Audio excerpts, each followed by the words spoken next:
I am going to drop in the chat for you folks our handout for tonight. I almost didn't make a handout for tonight, but I did.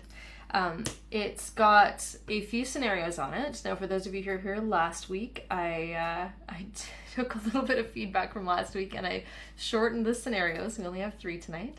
You can give them a read through now if you'd like, but we'll read through them together. And that'll just give us something to chew on as we go through. And I'll also invite you to at one point I'll invite you to try out some of the things that we talk about tonight with an imaginary scenario in mind. So that's an offering for tonight. So I'm going to go ahead and share my screen and let's see where we can get to with our discussion tonight on grief. So I'll introduce myself first. It's probably the better way to do it because not everybody knows me, and I'm delighted to have so many people here. This is quite a testament to the importance and the relevance of this topic. Our topic tonight is simple skills for grief conversations, and this is a topic that it comes up all the time, right? We all walk with this topic. So I'll introduce myself first. I'm Daye Hagel. I'm the director and the founder of an organization called Mental Health Wilderness First Aid. I am a veteran wilderness guide. I spent almost 20 years as a professional wilderness guide, camp counselor, outdoor educator, sea kayak guide, sea kayak trainer out on the west coast of British Columbia, Canada. And I am also a clinical counselor, so I'm a Canadian certified counselor with the Canadian Counseling and Psychotherapy Association. Most of my professional life has been in remote areas as well, working in private practice and working with different First Nation communities out along the very rugged west coast where I live. So that's a bit about my background. And then what we do with my organization is we provide mental health first aid training programs and skill sets for folks who are live, work, or play out in wilderness or remote areas. So we get all kinds of fun people coming through this course, and I know some of you have taken our courses as well. So good to have you back. Tonight's topic is a subset of what we go through in our 40-hour course. So we have 2 different levels of certification that are open to the public. We have a 16-hour basic course, which is our kind of introduction to everything. And then we have a 40-hour intermediate level course, which goes into quite a bit more depth into different topics, what you might think of as the bigger mental health issues. And one of them, of course, is grief and loss. And so this is a boiled down version of what we go through in 40-hour. Relevant to folks who may never have interacted with our organization before. So here's some things that we'll go through tonight. We'll talk about what is grief.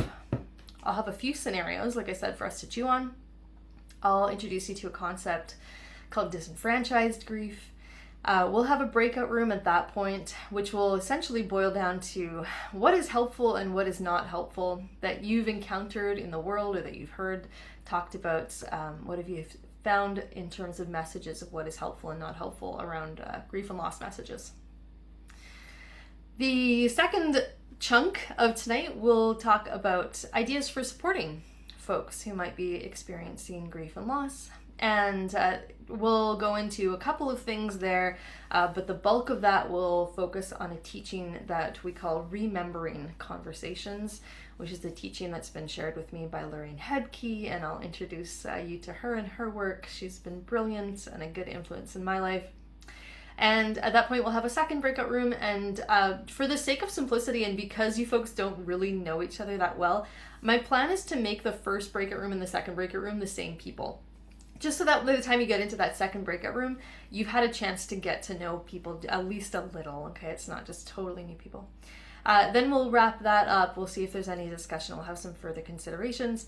And underlying all of this, we're going to go back to this idea that we talk about in the course a lot. Actually, this is a little mantra that I say, which is connection is the correction. And so I'll go back to what I mean by that as we go.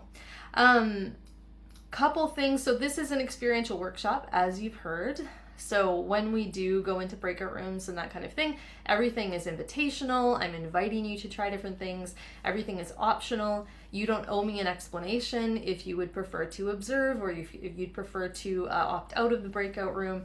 You know, in a general sense, you get a little extra special something out of it if you are able to kind of try things and practice things.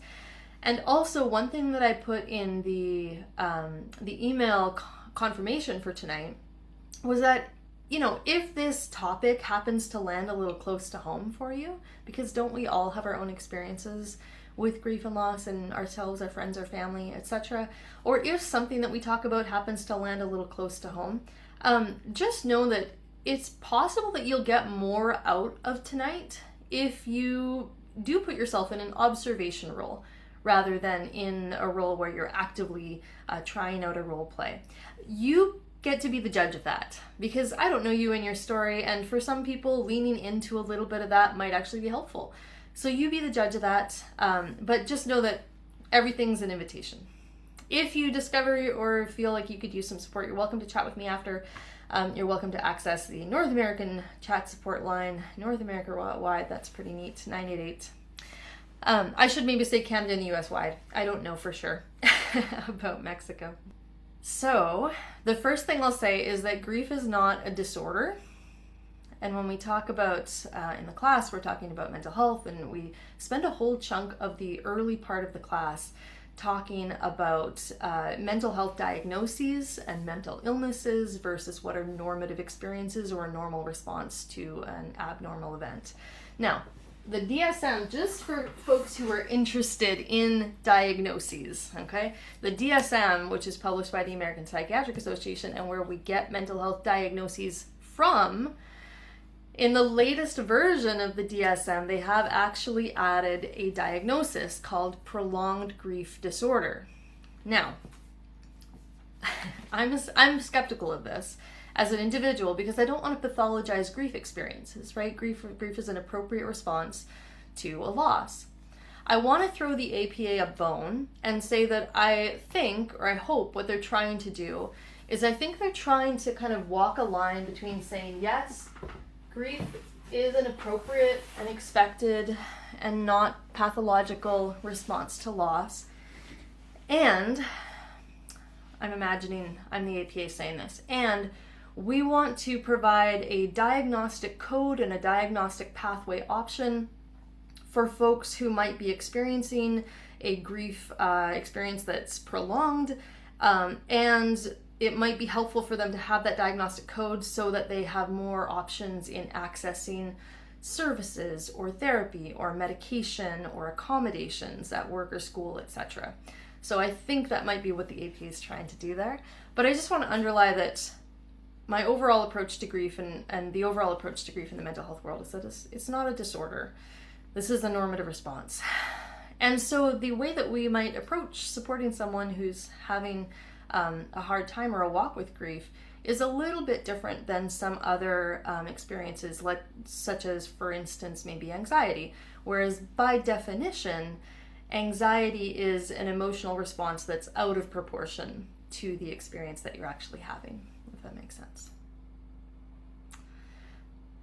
So let's walk through a few scenarios. It'll just give us something to chew on. Who can volunteer to read a scenario for me? There'll be 3 different scenarios tonight. Who can read Karina for me? I talk a lot, so you folks who have been here before know that I like to invite you to jump in. Rachel, you're unmuted. Can I call on you?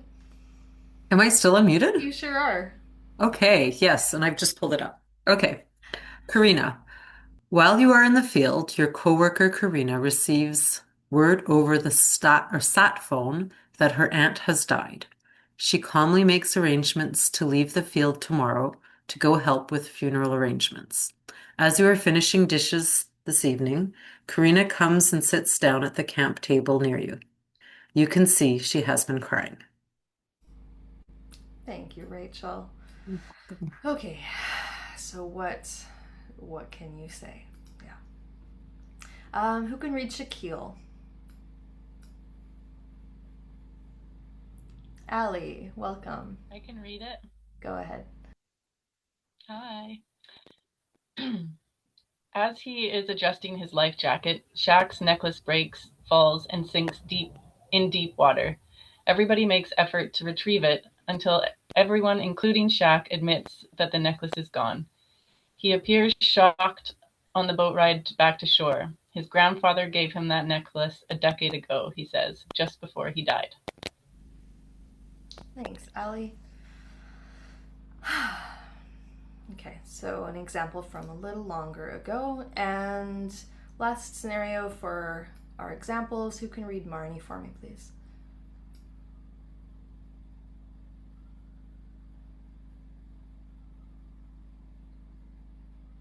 David.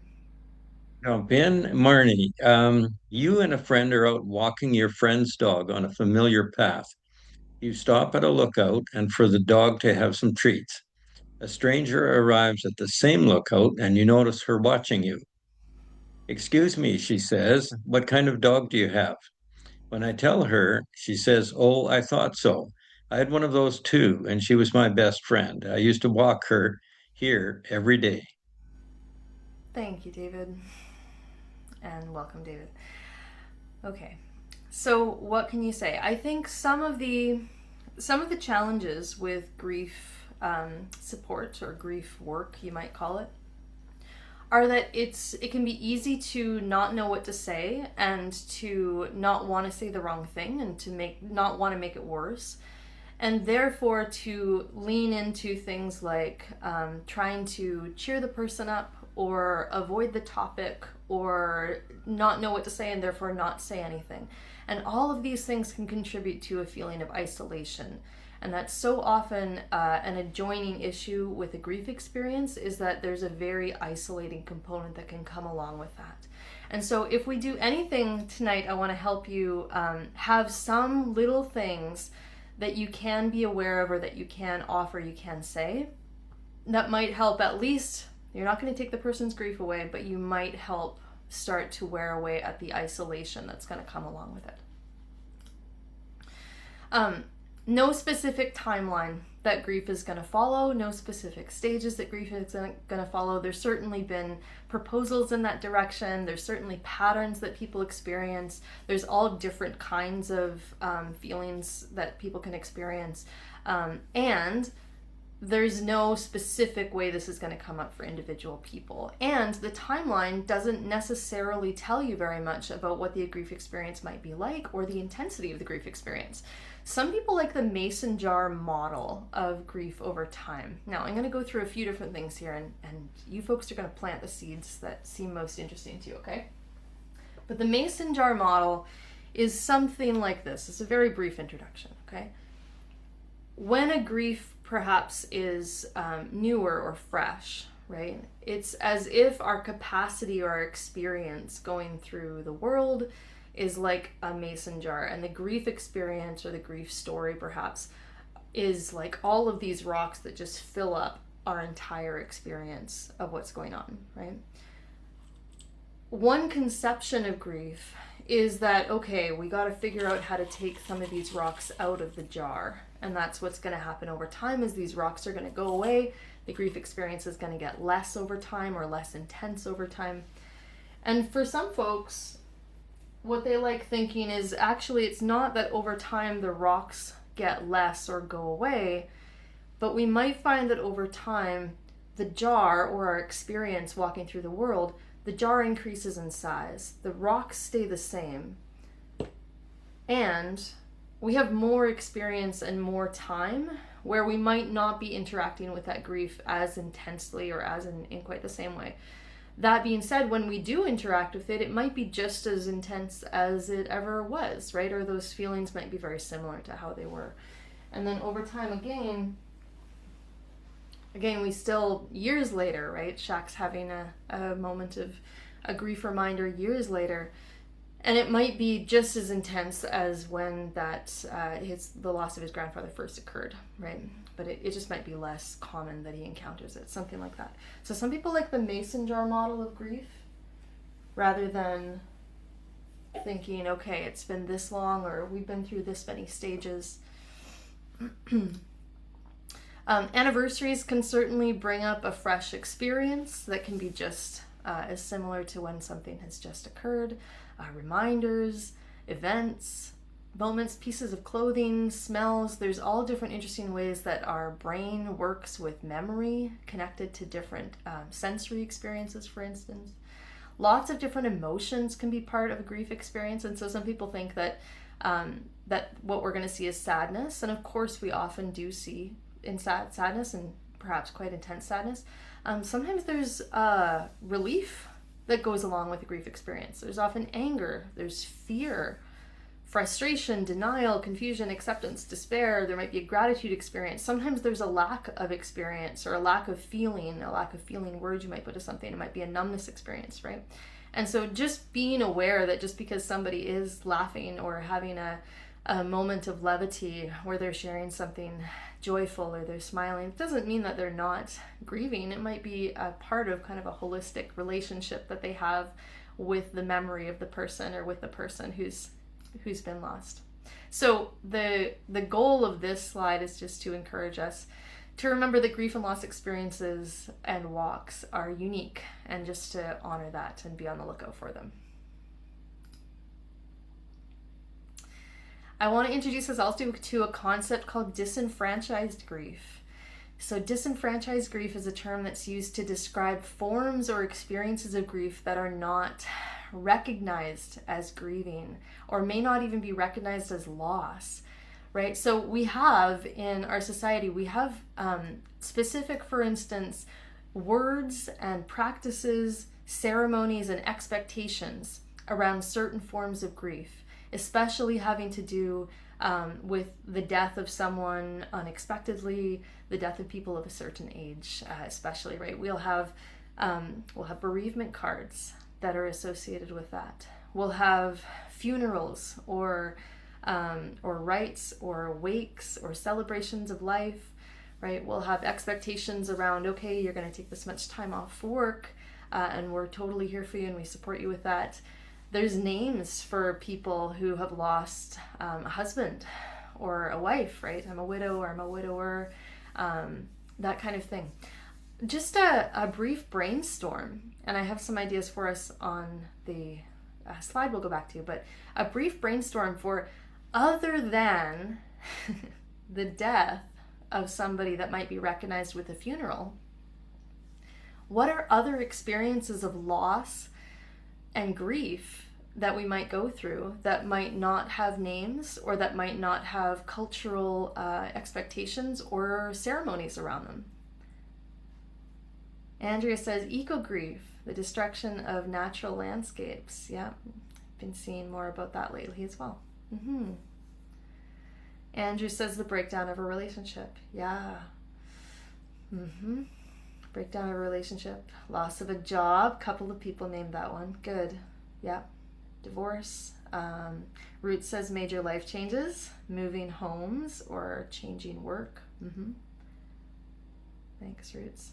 Andrew said loss of a pet. Absolutely. Yeah.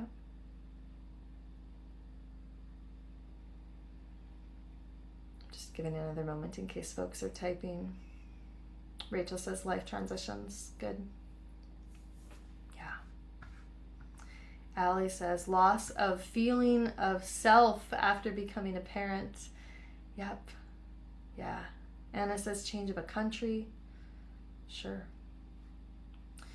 Andrew says sometimes little things like moving out of a long-term home or getting a new car after having one for a long time. Yes, sometimes unexpectedly, because especially for those of you who have mentioned, different life transitions, loss of or maybe we'll say loss of a job or even change of a job, right? Even something that has been overall, you might describe it as a positive change, or you chose this change, right?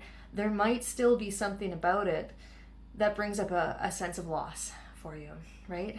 For as much as your story might be changing in a direction that you had hoped for and had even worked towards, there might also be a sacrifice story there that may or may not be recognized. Root says menopause, perimenopause, big hormonal shifts, identity shedding. Oh, diagnosis relating to your child. Sure, there might be the loss of a future story or a what if. There might be a process going on there. Sure, absolutely. Andrew says the last day of vacation or a trip, again, small, but in some ways there might be an element of grief with that. Sure, absolutely. Okay, good. You folks are really leaning into this idea, so thank you for that. All of these, I think you folks popped up on the screen as well, right? I'll mention pregnancy loss as well, I'll give that a name. I'll also mention children's grief. And the reason for that is that sometimes it's not necessarily just the kind of event that might be missed, that it could be a grief experience. It might also be the kind of person. We might assume that because a child is too young to understand what's happened to him or her, that he doesn't have a grief experience, right? Now, for those of you who might be interested in that topic, we're going to have a particular webinar just on supporting children by being aware of what they might experience and being aware of what kinds of supports might be particularly helpful to children next week, and that's one of my particular areas of clinical background. Yes, okay, wonderful. So I'm going to invite you to go into breakout room for a moment, say hello to each other, and once you've had a chance to just kind of chit chat, oh hey, where are you from, that kind of thing, because I do want you to have a little mini relationship with the folks in your breakout room, okay? Here's my invitation to discuss. What have you been told or taught about grieving that was helpful? Like in your culture or your family or your community or whatever, have you ever encountered messages either from individuals that you actually interact with or on movies or whatever? What have you been told or taught about grieving that was helpful? And by contrast, what have you been told or taught? What messages about grief have you experienced that were not helpful? And it may not be you exactly, but what have you encountered as messages in society that are helpful and what have not been helpful? Okay, welcome back, folks. Oh, there's everybody. Okay, if folks can drop for me in the chat something that you talked about that was either helpful or not helpful, and or folks can unmute themselves. It'd be great to get at least one comment from each group.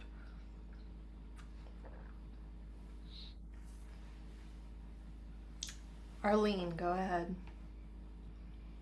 Yeah, a couple of the things that we talked, you can hear me, right? I sure can. Okay, my headphones gets funky at times.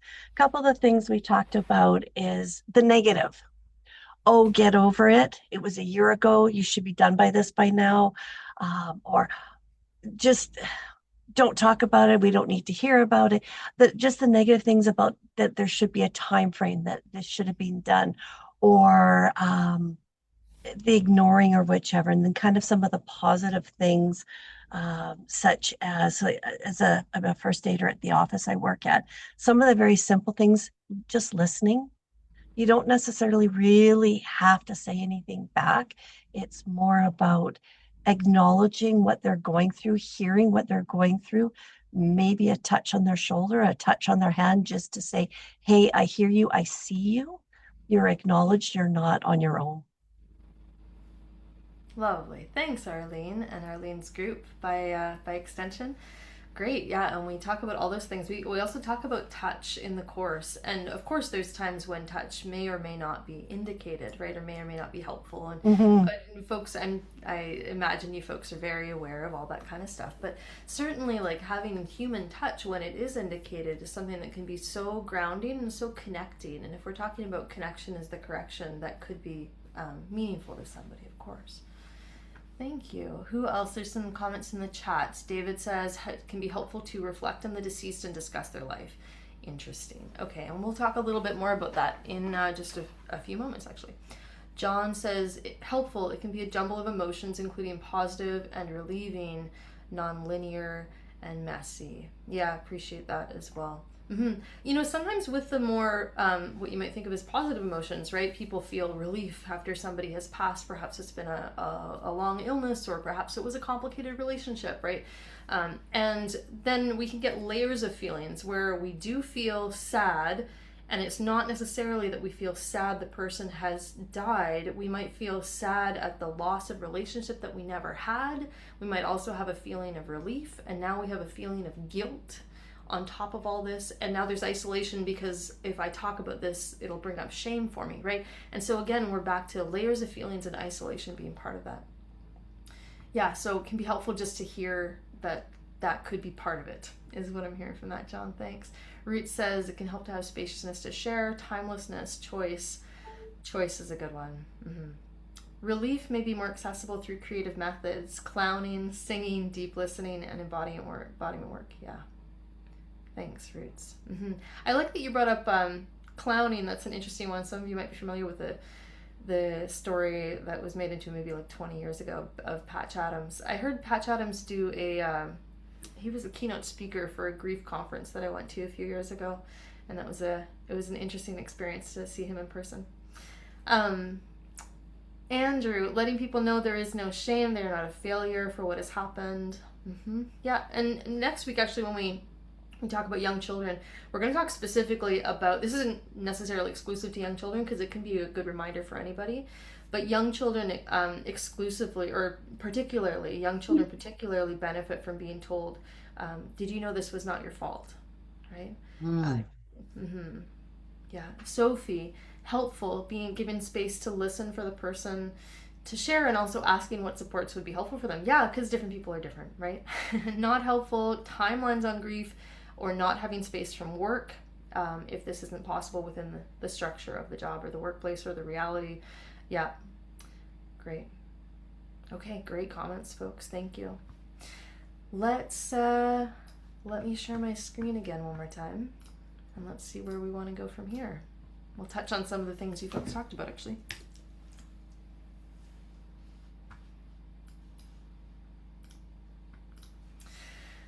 Okay, I'm going to mention something that I call the unsolvability problem of grief.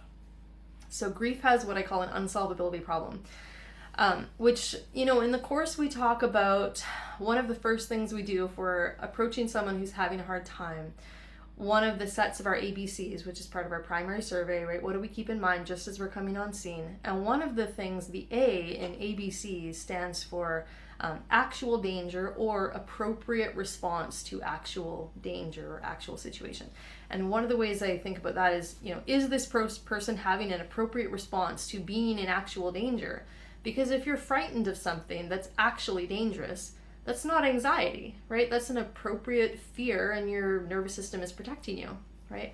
And if you are sad or frustrated or you're fearful or whatever, if you're having a grief experience of having an actual loss, that's not a mental illness problem, right? That's an appropriate response to having an actual loss. And so I think we get into trouble if we approach somebody who's going through a grief experience and our goal is that we can solve the problem or that we can help fix this, right? That can get us into trouble. Let's look at experiences we might run into or challenges we might run into when we try to solve a problem. This is a little clip from Inside Out. This is Bing Bong. He's going to experience a terrible loss. One person's going to try to solve the problem by making it better, getting over it, distracting, denying that it's a problem, which are all forms of disconnection. And then we're going to have one person who is willing to lean in and connect. Oh, the stuffed animal hall of fame! My rocket! Wait, Riley and I were still using that rocket. It still has some song power left. Who's your friend who likes to play?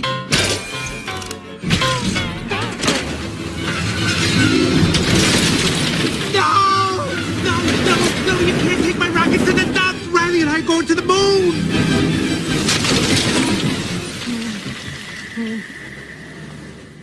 Riley can't be done with me.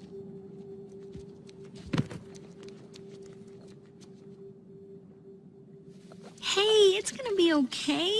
We can fix this. We just need to get back to headquarters. Which way to the train station? I had a whole trip planned for us. Hey, who's ticklish, huh? Here comes the tickle monster. Hey, Bing Bong, look at this.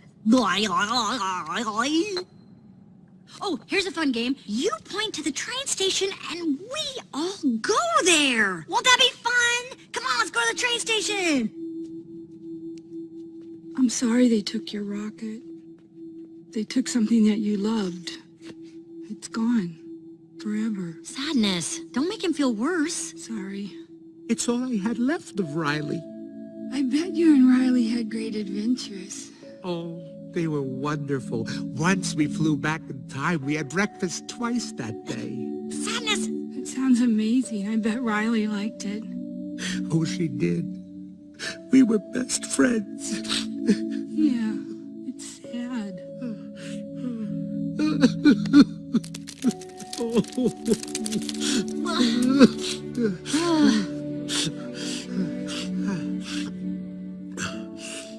I'm okay now.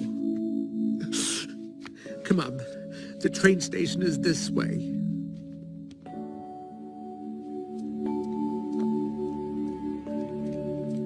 How did you do that? I don't know. He was sad, so I listened to what... Hey! There's the train!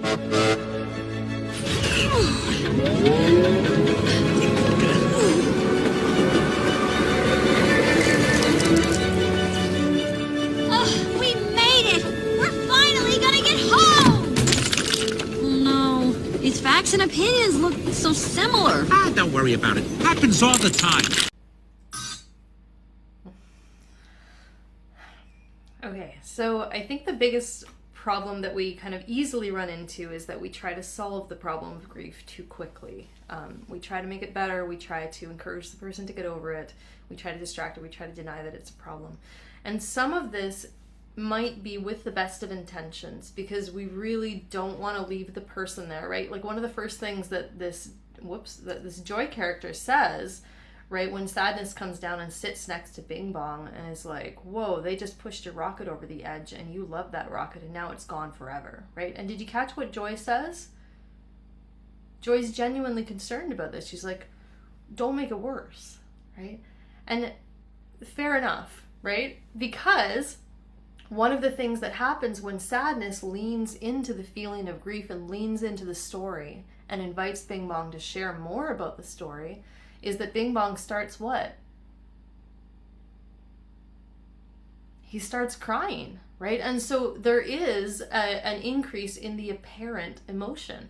But what's actually happening there? Is it an increase in the actual amount of grief or the actual amount of sadness? I'd say it's a way that the sadness is all tensed up inside him, and because there's permission for it to come out, it's coming out. Right? So often this will be a relief will be associated with that a lacrimatory response or a crying response, right? Again, we'll go back to the idea of connection as the correction. So I'm going to plug now a couple of teachings that I've gotten from a grief and loss narrative therapist who I've really enjoyed. I've learned from her a couple of times, and her name's Daye Hagel. So she's going to tie together some of the things we just saw in that clip in more a specific way, but also some of the things that you folks named when you were in your breakout rooms about what can be helpful. I'm going to put a little bit more structure to that. There's some outline bullet points on your handout, and then I'll give you a demonstration of, it's not a script, but it's a very kind of principle-based way that you can lean into a conversation with someone who is experiencing grief or loss. And then I'll invite you to have the opportunity to try some things out. Okay, so this is Daye Hagel. Daye Hagel has a couple of books that I love. One is called Remembering Lives, and one is My Grandmother is Always With Me, which is more, it's kind of made for children, but it's based on Lorraine's experience with Lorraine's mother died, and her daughter, Addison, had this experience growing up, hearing stories about her grandmother, and throughout her entire childhood, she felt like she had a relationship with her grandmother based on wearing her clothes and going to the places that she loved and hearing her grandmother's stories and imagining what her grandmother would have been thinking or saying in certain situations, right? And so she talks about, my grandmother is always with me, that she has this continued relationship with her grandmother because her mother, Daye Hagel, has fostered that and has encouraged that through storytelling. So Lorraine is a narrative therapist. She works with how narration, or how the stories that we tell about our lives can affect us and can support our mental health and our picture of our lives. She specializes in grief and loss, and she works out of California. And I had this day in 2018 where I did a week of narrative therapy training on Granville Island in Vancouver. And Lorraine was one of the days. We got to spend a whole day with Lorraine talking about the stories that we engage in, and this is from a clinical perspective, so a little bit different than a mental health first aider role or a peer support role. But the principles that she taught us have just stuck with me forever. This is one of the most useful trainings I've ever done. Here's a couple of things that Lorraine said, and I'm just giving full credit to Lorraine because I think she's been so lovely. She said a couple of things. She said, when we're with somebody who is thinking about someone who's passed, right?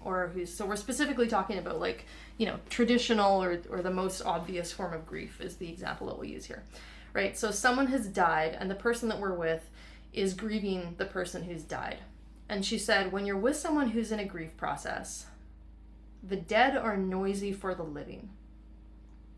And they follow them. And they follow them to work. And they follow them to the bank. And they follow them to the grocery store. Right? And it's as if when we're grieving someone, the person that we're missing follows us everywhere. As if they're always on our mind, but it's like their presence is always with us in a way. And then she said, so if you're talking to someone or you're with someone who has, you know, you can imagine, you can think of it in different ways, right? It might be, you might have a spiritual belief about there's a presence of the person with the person.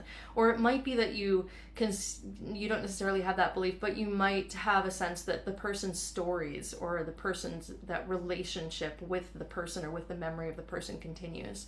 But if you think of it in the way that the person who has passed is noisy for the living and is following them around, then when you're with the person who is grieving, it's as if that person who is passed is there in the room with them.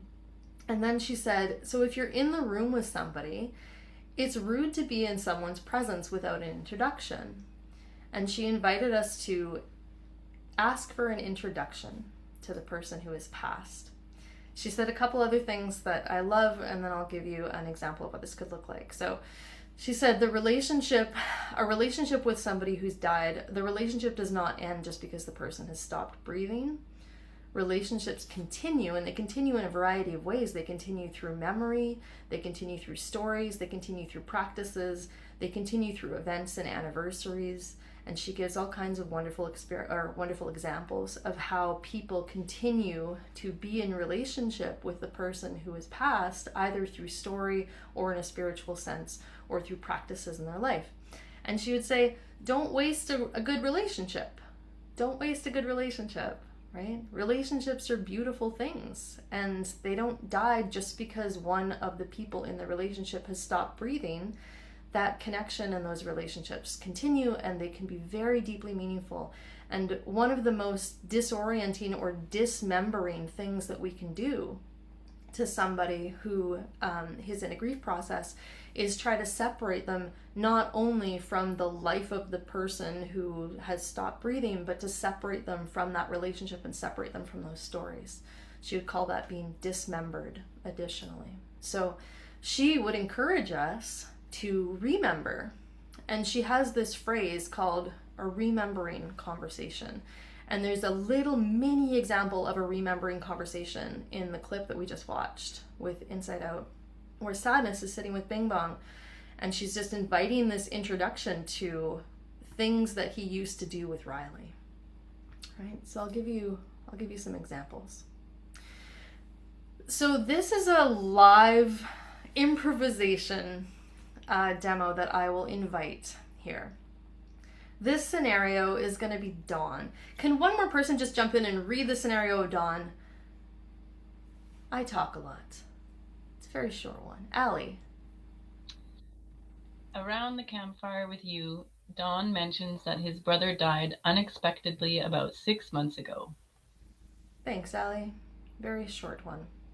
Okay, so here's what I'm going to invite us to do. I'm going to invite, if there's anybody here who would like to step into the role of Dawn for a moment. If you'd like to step into the role of Dawn, here's what's going to happen.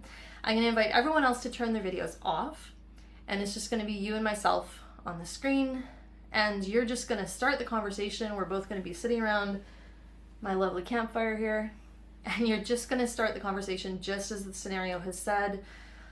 Yeah, you know, Daye, I had a brother who died about 6 months ago, unexpectedly, right? Because, gosh, what do you say to that? So If you are the person who's in the role of Dawn, at that point, I'm going to say, I'm going to invite you to have a conversation with me, what Lorraine would call a remembering conversation. And at that point, you'll just be improvising. Okay, so I'll ask you some things, and you're welcome to make some things up, and we'll just see where the conversation goes. Is there anybody who would like to be in the role of Dawn for a few moments? I could do it.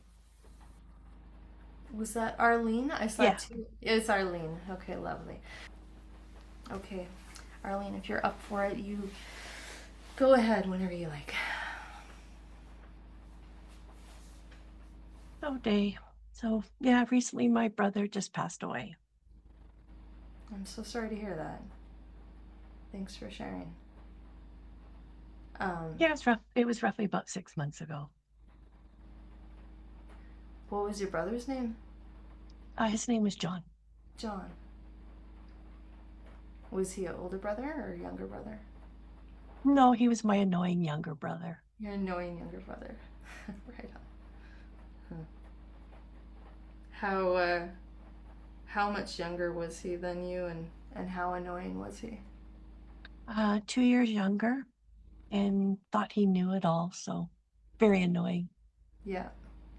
2 years is just about the right age gap to be maximally annoying, I think. Yeah. Did you and John have any other siblings, or was it the two of you? No, it was just the two of us. Yeah.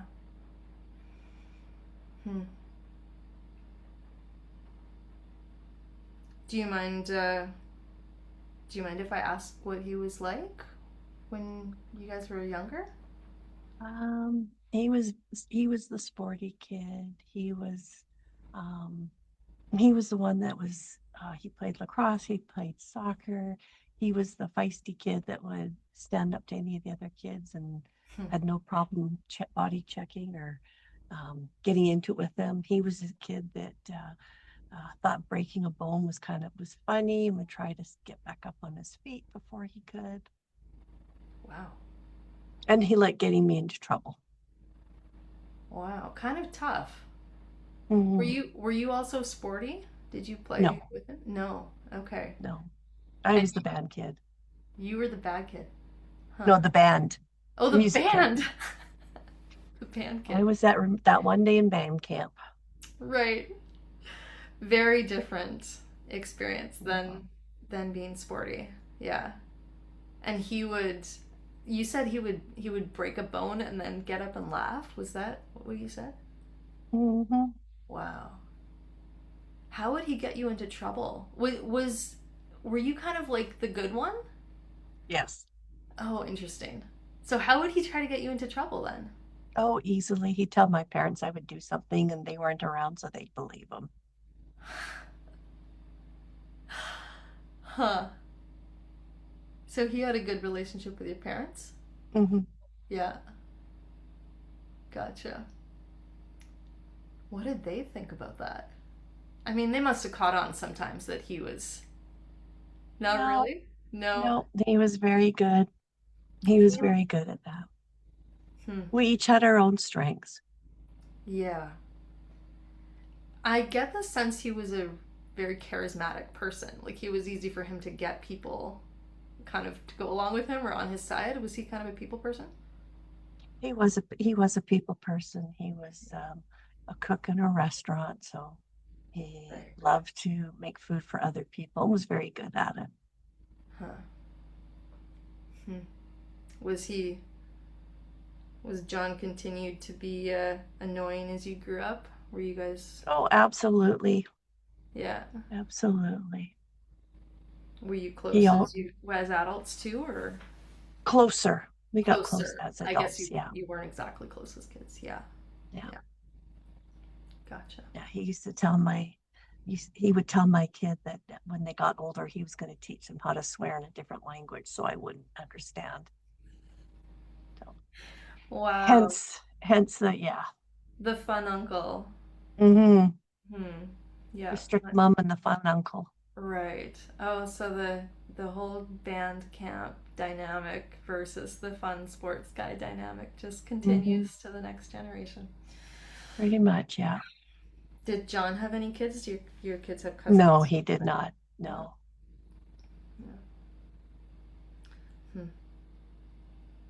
So you're thinking about John out here. Would John do something like this? Would he come out here with you? I was more the camper than he was, but in later years, he started borrowing some of my camping stuff. So I think if he was still around, he might. He might have, yeah. Wow. Kind of a legacy. Thank you so much for sharing a bit about John, Arlene / Don. Yeah, I just really... Oh, I forgot that it was supposed to be Don. I actually just based it off of truth. So. That's great. Yeah. Well, I appreciate that, Arlene. You're welcome. Hey, if we're out here for a few days or something, I imagine you might be thinking about him a bit more. But if you ever want to share a story or a memory or anything, I'd just love to get to know him a little more. Sure, absolutely. Thank you. Thanks, Arlene. You're welcome. Well, folks, I'll invite you to turn your videos on. In the interest of time, we'll keep it as a shorter example, but you can all imagine how we might sit there around the fire for 20 minutes and hear more about John. I appreciate that. So just by way of unpacking that a little bit, I'm just curious what folks noticed, and then we'll go through some principles. Okay, there's the one thing I want to emphasize is there's not a script, right? That being said, there's a few principles that might be helpful to keep in mind. So what did folks notice? What's the first thing that I asked? Let's start there.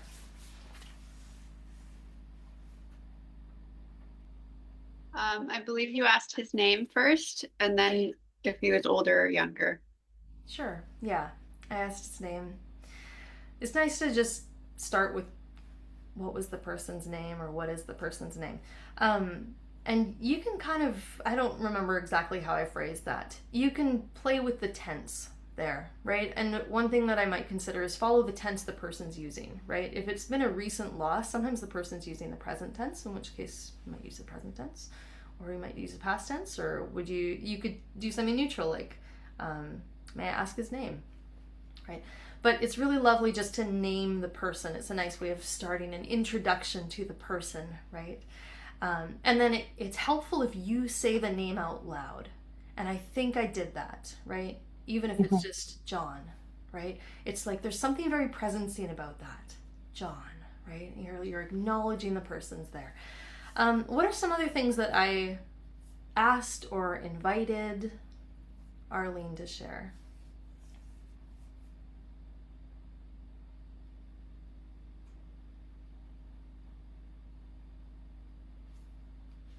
Oh, I see there's things popping into the chat. I should just open the chat.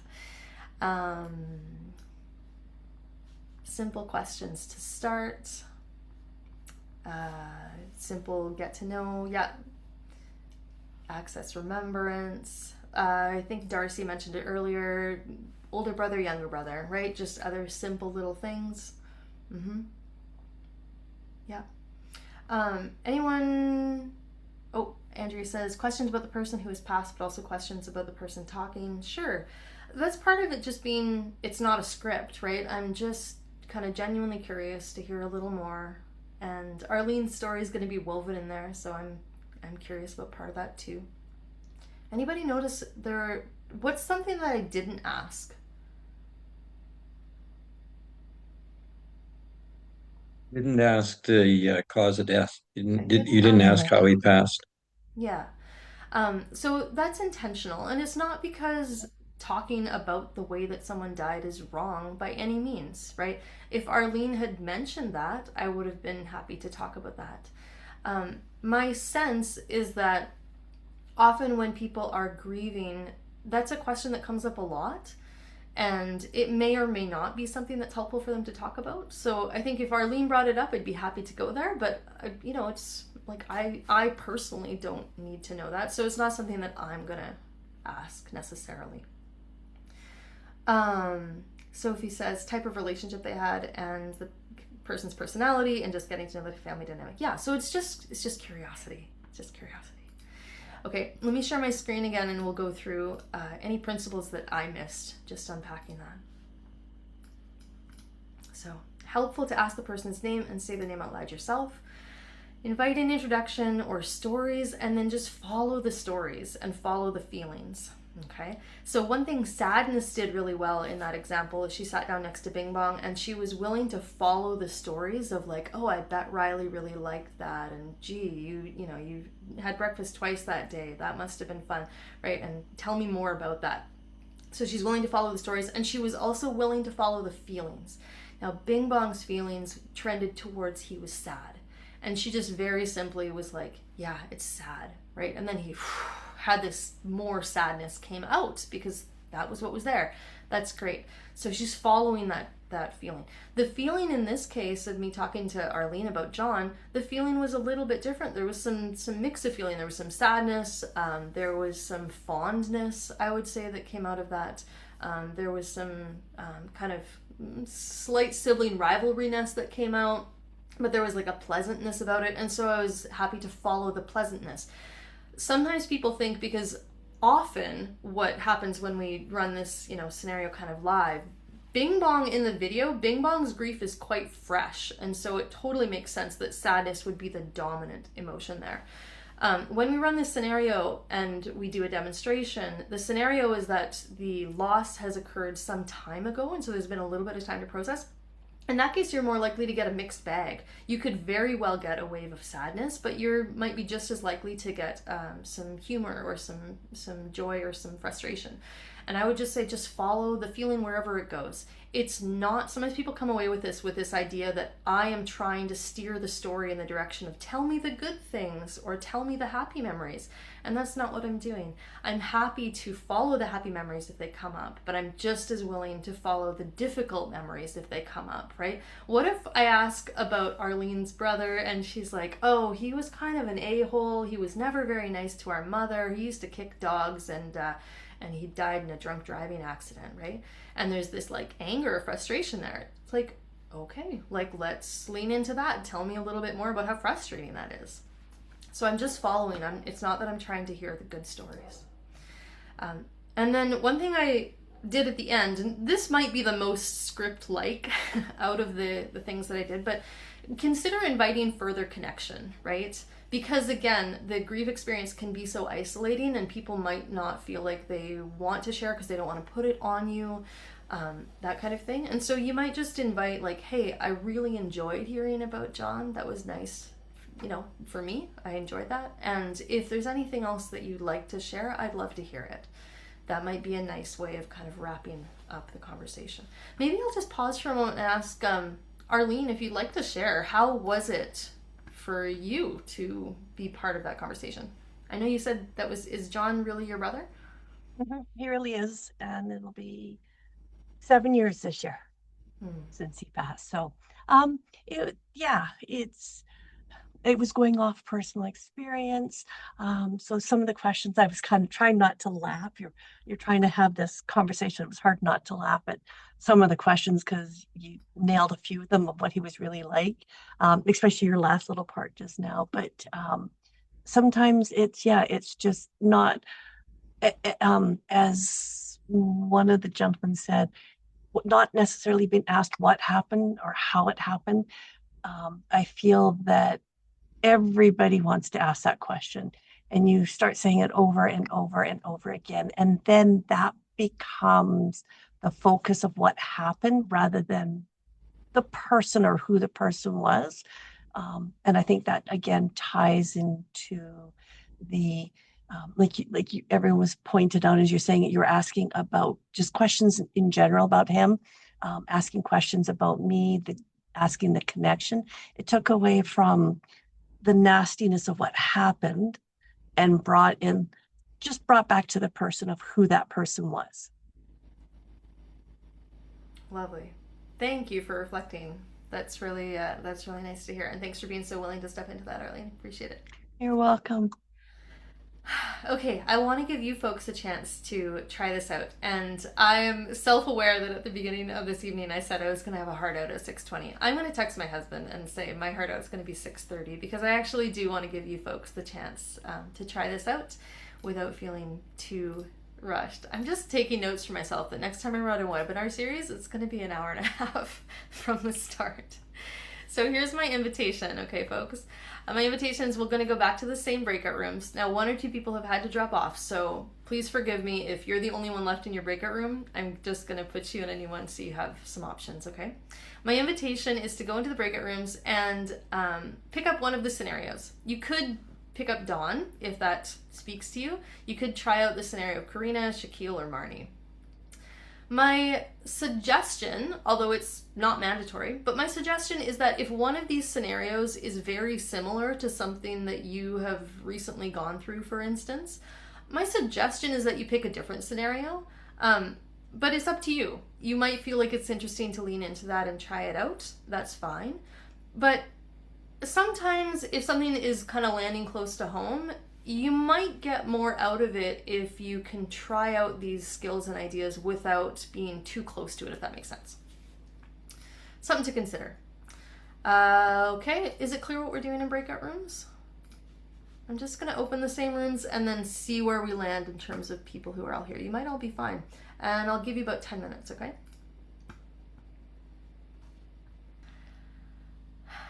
Okay, welcome back, folks. Short breakout rooms, but hopefully enough time to try some things out. Curious about a couple of reflections in the chat or out loud. Then I have one more slide and some resource ideas that are already on your sheet. So that'll kind of wrap us up. Yeah, any reflections, thoughts, questions?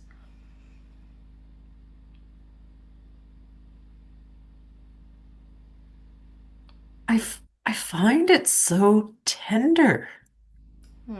Just speaking about grief and looking at scenarios, it really brings up a tenderness. Yes, it does. Yeah. I often come away from this workshop or this topic feeling like there's a warmth to it. You know, there's yeah. Thanks, Rachel.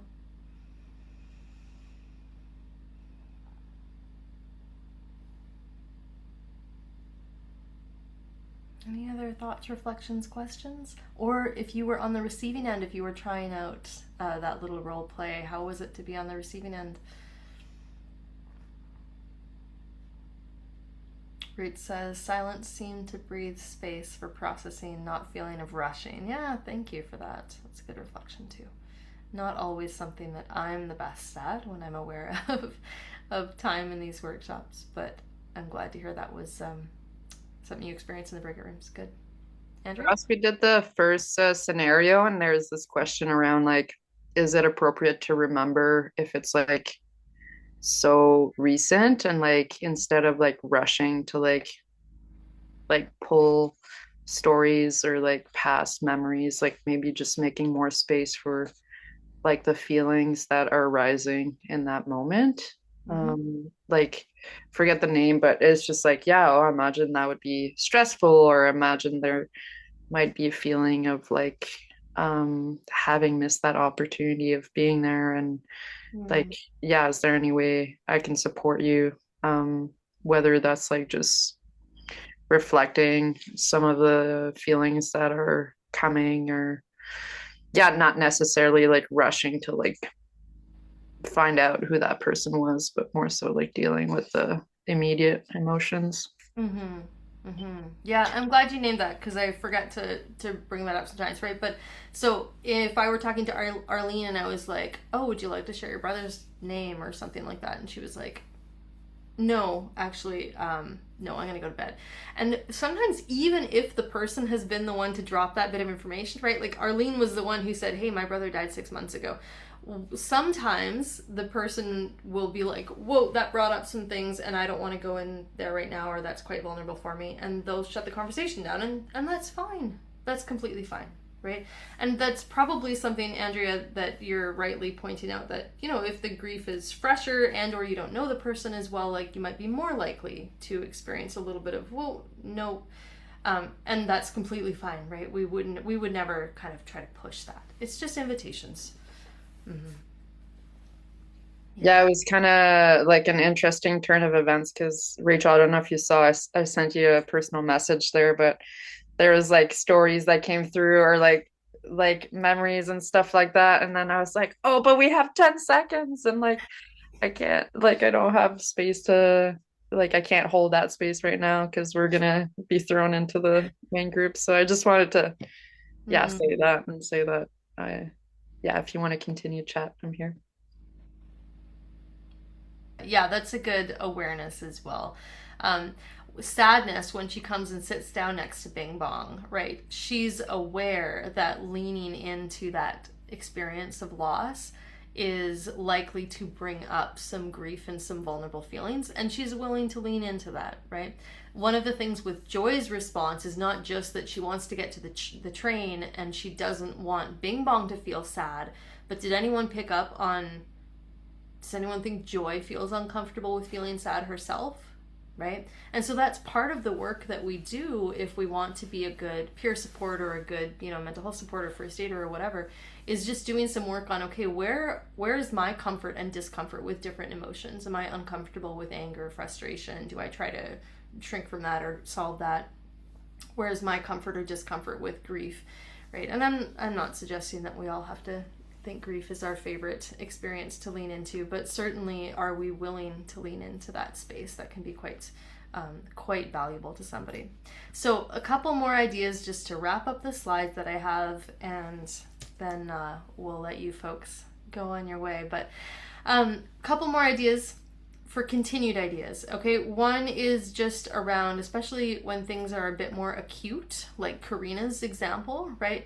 It really helps to have some structure and just have somebody who's just gently checking in on the basics, right? Hey, let's make sure there's food options. You may or may not be open to them.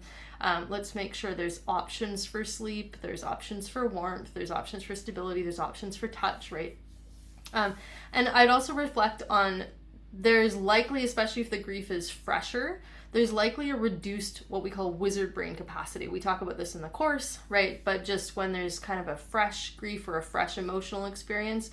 I remember one of my friends had lost someone in his family, and there was so much going on, and it was kind of chaotic, and it was all unexpected. And I called him being like, hey, I want to plan meals for you guys for the next couple days. You know, what kind of burritos do you want? Do you want beef or chicken or bean or whatever? And he's like, Daye, I can't think about that decision right now. I don't want to talk to you. Like, goodbye. And I hung up, or pardon me, he hung up. And so I just sent him 40 bean burritos and sent them, and like got them dropped off at his front door. And afterward I was like, gosh, he might not have even been home. I don't know what that was about. Like 6 weeks later we had a conversation, and he was like, you know, I got home from this day and I had been talking to all these different places and whatever, and I was physically exhausted, like about to drop on my feet, and I had no food in the house. I didn't know what I was going to do. And I got home and there was like a box of 40 bean burritos on my front porch, and I ate 6 of them, and then I slept for 12 hours, right? And he was like, sometimes it depends on the person. It is good to offer choice, and it's also good to recognize that the wizard brain capacity just might not be there, especially if the grief is fresher.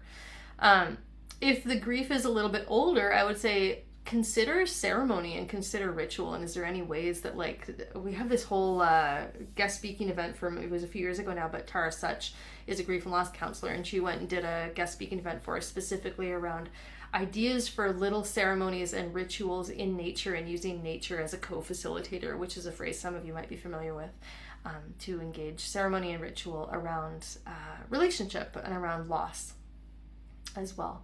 And always coming back to the idea of connection is a correction. If we're not sure what to do or what to say, right, how can we just connect in this moment? So that's my that's my offerings. 2 resources that you might be happy to know about. I have loved both of these resources. One is the Lumara Society, which runs all kinds of online and in-person, workshops and offerings and groups, and all kinds of things on the topics of grief and loss in all different forums. Second one, which ties into next week's topic, is the Canadian Children's Grief Symposium, which takes place every year in November. I've gone several times, and this is a brilliant combination of workshops and presentations from experts in the field. And this is the place actually several years ago where Pat Chathams was one of the keynote speakers. Lorraine Hedke has also been one of the speakers. Tara Such has been one of the speakers. All these people that I just mentioned. And I would say this is not just for children's grief. This also will help you have a better understanding of grief for all different ages. It's for practitioners, it's for people who have lost people in their family, and it's also for peer supporters or just people in the community. So it really is for everyone. Brilliant, very accessible symposium. Those are my ideas. So folks, that concludes our formal part of tonight. I do always like to do a prize draw, and let's just do that quickly. And if you win, you can pick one of these stickers up on our store page. There's a lot of fun ones. I sent one to Rachel earlier this week, actually, from a different event. Okay, between 1 and 10, drumroll please, number 9. So number 9 alphabetically is 1, 2, 3, 4, 5, 6, 7, 8, 9. Shakuntla. I hope I'm saying that correctly. Okay, so Shakuntla, make sure you shoot me your address and I'll give you the link for where you can pick a sticker. Thanks, everybody. We'll see you maybe next week or the week after. Good to have you here. Thank you. Have a good evening. Thanks, everyone. Bye. Thanks, Jen. Thank you so much. That was so pleasant and very, actually, it was quite easy. I thought it would be very heavy. So thank you for making it so sweet. Oh, I appreciate that. Thank you. Yeah, that's my hope, because it certainly can be heavy. And I think it's just really good to have people with just very simple willingness to hear more, right? Because grief comes up so often. Yeah. And yes, well, your knowledge will definitely pass it on. Good. Take care. Do that. Good night. Good night. Bye-bye.